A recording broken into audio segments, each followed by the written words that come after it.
सोमवारी पाथर्डीत एक हृदयद्रावक घटना घडली। सामूहिक अत्याचाराची फिर्याद द्यायला आलेल्या महिलेला पोलिसातील राक्षसी वृत्तीचा प्रत्यय आला।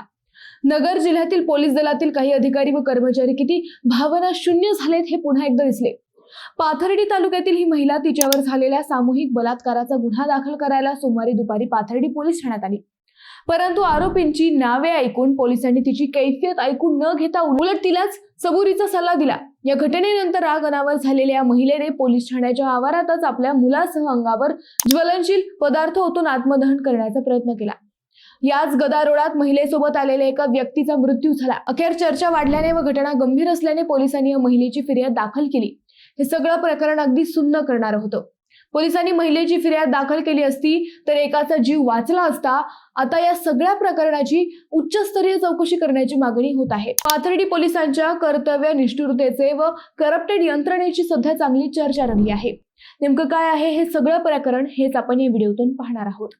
नमस्कार, मी अद्वैता आणि आपण पाहत आहात अहिला नगर लाईव्ह 24, नगरी घडामोडींचं परफेक्ट अनालिसिस। पाथर्डी पोलीस स्टेशनचे काही अधिकारी व कर्मचाऱ्यांविरोधात यापूर्वीही तक्रारीचा सूर निघाला आहे, परंतु दरवेळी त्यांच्याकडे कानाडोळा केला गेला।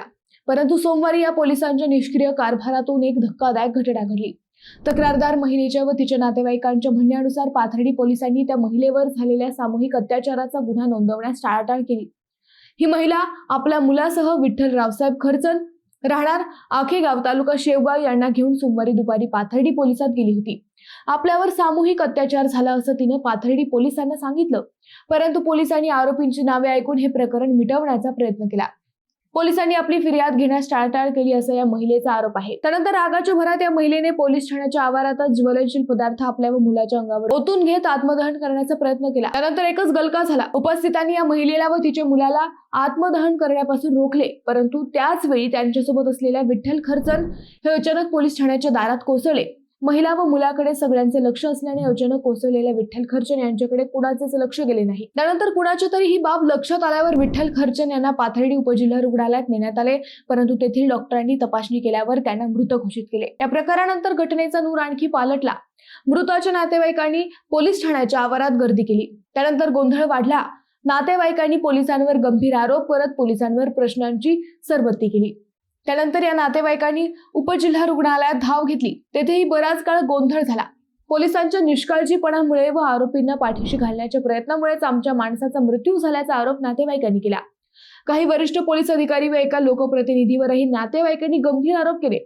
या सगळ्या घटनेनंतर आक्रोश सुरू असताना पीडिता बेशुद्ध पडली। तिलाही तातडीने उपजिल्हा रुग्णालयात हलवण्यात आले। तिच्यावर तातडीने उपचार करण्यात आले। या सगळ्या प्रकारानंतर अनेक सामाजिक कार्यकर्ते व संघटना रुग्णालयात जमा झाल्या। घटनेची चर्चा वाढली। या महिलेची फिर्याद काय होती व ती नोंदवून घेण्यास टाळाटाळ का करण्यात आली?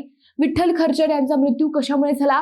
या सगळ्या प्रकरणाची चौकशी उच्चस्तरीय अधिकाऱ्यांमार्फत व्हावी अशी मागणी करण्यात आली आहे। त्यानंतर पोलिसांनी तातडीने या महिलेची फिर्याद घेतली। महिलेच्या फिर्यादीवरून पोलिसांनी औरंगपूर येथील 16 जणांविरोधात गुन्हा दाखल केला।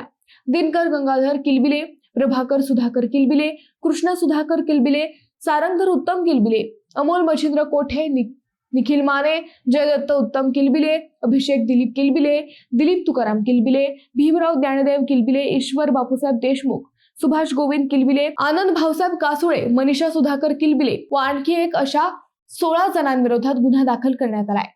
आरोपीतील दोघांनी आपल्यावर सामूहिक अत्याचार केला व इतरांनी त्यांना मदत केली असा या महिलेचा आरोप आहे। शिवाय घराच्या बांधकामासाठी आणलेले 3 लाख रुपयेही चोरी केल्याचे या पीडितेचे म्हणणे आहे। पोलीस आता या सगळ्या प्रकरणाचा तपास करत आहेत। पीडितेचा आरोप काय, संपूर्ण प्रकरण काय, आरोपींचे म्हणणे काय, पोलिसांची भूमिका काय, मृत्यूचे कारण काय, या सगळ्या प्रश्नांची उत्तरे लवकर पोलीस तपासात समोर येतील। मित्रांनो, तुम्हाला या विषयावर काय वाटते हे आम्हाला कमेंट करून नक्की कळवा।